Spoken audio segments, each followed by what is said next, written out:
کبھی قدموں پہ لوٹوں گا، کبھی دامن پہ مچلوں گا، کبھی قدموں پہ لوٹوں گا، کبھی دامن پہ مچلوں گا، بتا دوں گا کہ یوں جگتا ہے بندہ غوث اعظم کا۔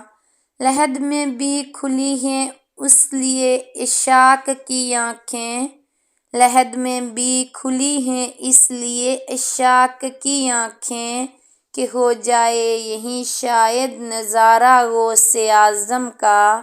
صدائے صور سن لو قبر سے اٹھتے ہی پوچھوں گا، صدائے صور سن لو قبر سے اٹھتے ہی پوچھوں گا، کہ بتلاؤ کدھر ہے آستانہ غوث اعظم کا۔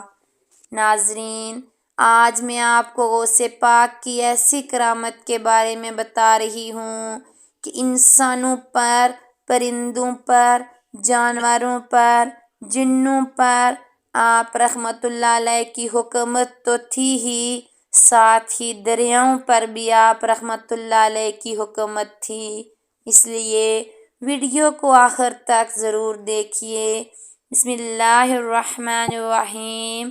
السلام علیکم ورحمۃ اللہ وبرکاتہ۔ دریاؤں پر آپ رحمت اللہ علیہ کی حکومت۔ ایک دفعہ دریائے دجلہ میں زوردار سیلاب آ گیا۔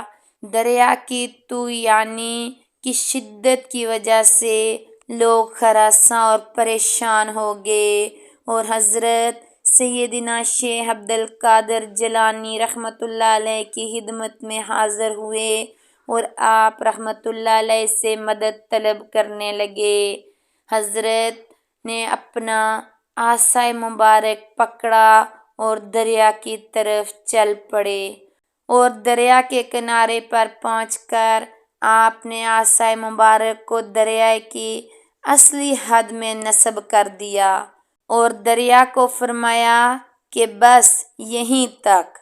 آپ کا فرمانا ہی تھا کہ اسی وقت پانی کم ہونا شروع ہو گیا اور آپ کے عصا مبارک تک آ گیا۔ بچایا تھا پہلے تو ڈوبے ہوں کو، بچایا تھا پہلے تو ڈوبے ہوں کو، اور اب ڈوبتوں کو بچایا غوث اعظم نے۔ ناظرین، غوث پاک کی حکومت انسانوں، جنوں اور پرندوں پر تو تھی، مگر اللہ کے فضل و کرم سے دریاؤں کو بھی اپنا فرما بردار بنا دیا۔ غوث پاک نے اپنا عصا جب دریا میں رکھا تو دریا کا پانی وہیں پر ٹھہر گیا اور وہ آہستہ آہستہ کم ہوتا گیا۔ یہ ہیں غوث پاک، جن سے انسان تو انسان، ہر چیز ان پر فدا ہے۔